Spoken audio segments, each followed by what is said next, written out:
Do you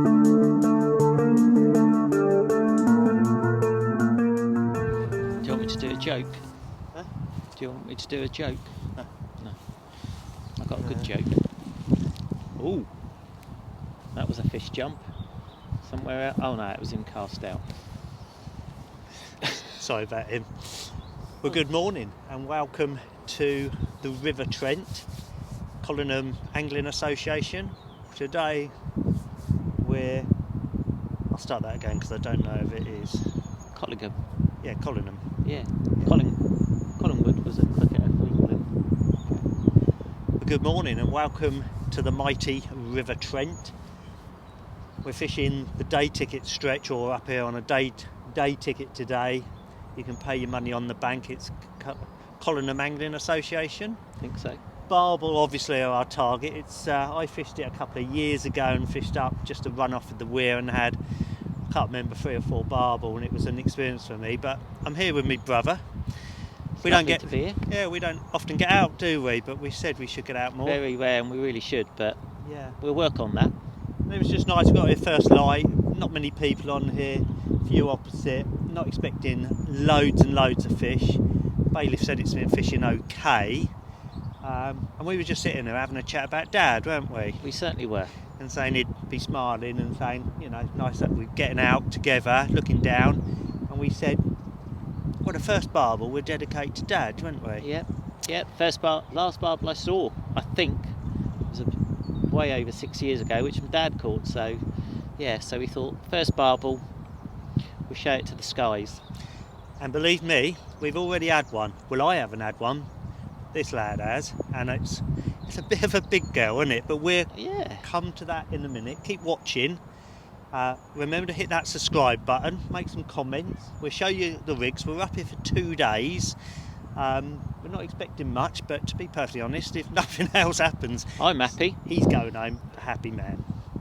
So keep watching. We'll show you what he had earlier today. Is that all right? Sounds good. That was better than you. Yeah, cool. Well, there you have it. The rod's just arched over, and I'm thinking, here we go, it's a barbel, but might not be the biggest. It's it's a river carp, my first ever carp out the River Trent. Not quite 14 pound, but made my day. What with my brother catching a cracking barbel. Again, we'll show you that one a little bit later, but I'm off the mark with a carp. I'm happy. So we both had a fish on the first day, had a barbel roll a few minutes ago, so all looking good. Nice one, bro. Well, we're down on the River Trent with my brother Kevin. It was a social with John Gillett and John Merriman. Couldn't get on the weir, so we dropped back a few swims. And my brother's only gone and got the fish known as Rhianna, I think. Well, how big is she? 18.8. 18.8. Oh, a little baby. What a fish, my brother. Fantastic, well done. First Trent barbel. Well done. And a massive one. Day 2 has arrived, and unfortunately yesterday was just one of those days that the bailiff came down and spoke to us this morning and said the whole of the river had fished tough. He spoke to you, didn't he? He did, yeah. He said there's a guy night fishing just pegged down, nothing through the night. Guys on the far bank which are absolutely flying swims, nothing, and downstream yesterday, all very, very quiet. Yeah. One of those days. There's like 300 and something swims on this stretch, and he went the whole beat yesterday and he said it just did not fish. Saying that, 3 days before there were anglers all the way down here when the river was up and coloured, a bit warmer, catching plenty of fish, they were saying. So we only had the 2 fish between the 4 of us. 2 bites, I think it was, wasn't it? Yeah, I think John maybe had a bit of a chub-like bite early doors, but I know for sure I only had that one and only bite. And I only had the one. Kevin had his lovely barbel. I had a river carp. And we were only talking about Dad, weren't we? And saying, you know, he'd be looking down, because we don't get out that much, do we? No, very rarely these and days. It was just nice to spend a couple of days with my brother fishing. You doing something different. To me, you know, big leads in big rivers isn't really me, but we were just saying Dad would be looking down smiling and maybe he'd send us a bit of luck, and he sure did, didn't he? Well, did he? Didn't he? We don't know. But it's nice to think he did. Yeah. And luck with a capital L, absolutely. So I just talk. A lot of people are going to be thinking, oh, you're fishing the stretch at Collingham.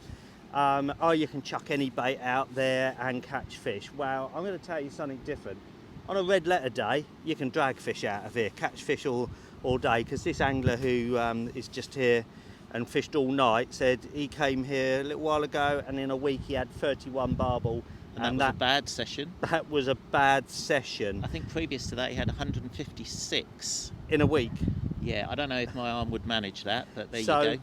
when the conditions are right and everything's in line, and you know you're on the bank and it's going to be a red letter day for one reason or another, I totally agree with you. As long as you've got quality bait and a sharp hook and the fish are feeding, you're going to catch plenty of fish. But I'm going to tell you, the last 2 days has been nothing's lined up. We've got a river that's fining down, which basically means it's getting colder. They've had a real good feed up 2 or 3 days ago, probably after all that rain. And we, in the water we can see here, we've got hundreds and hundreds of barbel, I would say. And if they're not feeding, doesn't matter what you do, you ain't going to tempt one. You know, you can. Everybody's Maybe tried one. things, smaller pellets, maggots, worms. You can try anything, but I think when you move away from what you're confident in doing, and we're fishing 15mm boilies, aren't we?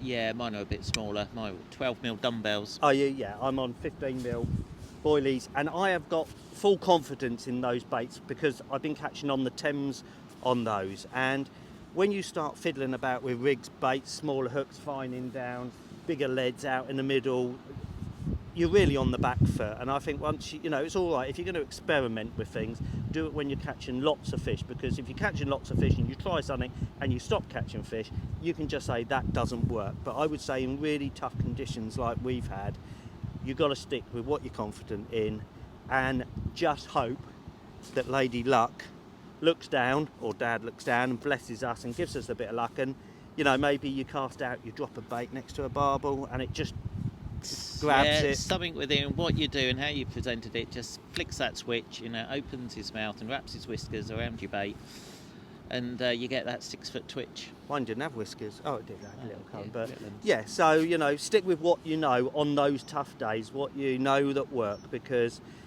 if it worked for you before, then it'll work for you on a tough day, more so than, you know, trying to get that perfect rig or that perfect bait that's going to switch a dead river, because we've seen loads of anglers on here. Yesterday we saw one zander catch caught.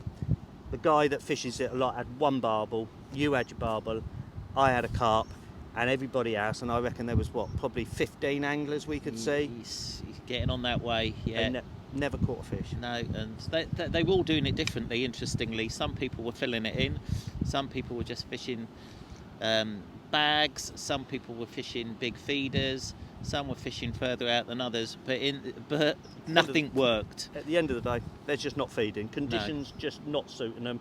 They've had their feed and their mouths are closed. So we stuck with what we're confident in. We didn't really play about with things, and fortunately out of the 4 bites that came, one came both our ways. So Kev, you've just caught one of the biggest barbel in the Trent, I would say, if not in the country. You know, absolutely immense fish, 18-pound 8. Show me what you're doing. Well, first and foremost, I had a huge amount of luck on my side, but on top of that, I was fishing a standard lead clip system that I use all the time or pretty much all the time for my standard carp fishing approach. That's 5 ounces of corum lead. Sits beautifully in the current, and the great thing I like about this is I can get some paste in the centre of that lead, which once my PDA bag has dissolved, I've still got some attraction around my hook bait. The hook length, that's 15-pound fluorocarbon, which I've crimped to an oval, a little bit of rig putty, some of it's gone away since fishing, and then an ASAP 12mm dumbbell boilie with a bit of paste wrapped around it. This is all matched. It's made by a good friend of mine called Glingomersal. ASAP, phenomenal bait. I've never used it for barbel fishing, but I know from what he tells me that his brother fishing the Y absolutely takes the river apart at times, so that's good enough for me. and it's good enough for me that it catches an awful lot of carp and tench and bream and what have you. So a standard little dumbbell, paste wrap around it, and there you've just got a size 8 hook. Some people like to use 10s, but actually that's quite a big bait for me. But that was the killing method. It had been sat out there for about 20 minutes. I'm sure there would still be plenty of paste wrapped around the boilie, plenty of traction, and as that big barbel came along, couldn't resist. Simple as that, really. Nothing that a lot of people aren't doing. I mean, Duncan, you were doing a similar approach? Rig-wise, nigh on exactly the same. I'm not fishing paste wraps, I'm not fishing paste in the lead, I'm just using a sort of 5 ounce, 6 ounce flat gripper. Lead clip again, just to cause that little bit of a bolt rig. Like you've got a combi link on there, 2.5 foot hook link, sharp hook. The sharp hook is the main thing, that really. It's a really sharp hook. I've caught myself a few times in the in the last couple of days, so that tells me. And I also keep checking it because it can blunt out there. There's a lot of gravel you're fishing over.